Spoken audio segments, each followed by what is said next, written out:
Şahıs geldi, müdahale ediyoruz.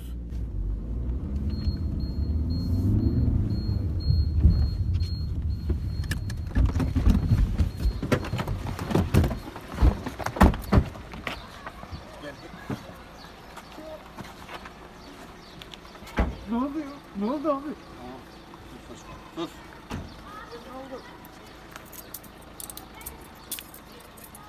Kıpırdama.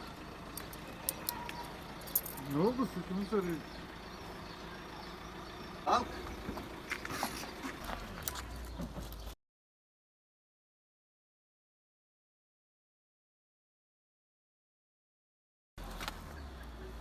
Bak maddeyi.